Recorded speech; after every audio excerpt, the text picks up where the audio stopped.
महागड्या साड्यांवरचे designer blouse तसेच Paithani साड्यांवरचे dark कलरचे ब्लाऊज धुत असताना या चुका करू नये. डार्क कलरचे ब्लाऊज किंवा वर्क असलेले ब्लाऊज कधीही वॉशिंग मशीनमध्ये धुवू नयेत. तसंच साडी आणि ब्लाऊज कधीही एकसोबत पाण्यामध्ये भिजवून ठेवू नये. त्याच्यामुळे साडीचा कलर किंवा ब्लाऊजचा कलर जो आहे तो खराब होण्याची शक्यता असते. तसेच अशा प्रकारचं वर्क असलेलं ब्लाऊजसुद्धा जास्त वेळ पाण्यामध्ये भिजवून ठेवू नये. अशा प्रकारचे ब्लाऊज हातोहात धुवून घ्यावेत.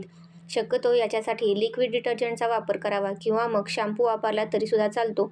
आणि अशा प्रकारचे ब्लाऊज जास्त वेळ पाण्यामध्ये भिजू देऊ नाही. त्याच्यामुळे ब्लाऊजला असलेलं वर्क किंवा स्टोन जे असतात त्यांचा कलर खराब होण्याची शक्यता असते. तसंच हे ब्लाऊज उलटे करूनच नेहमी धुवावेत.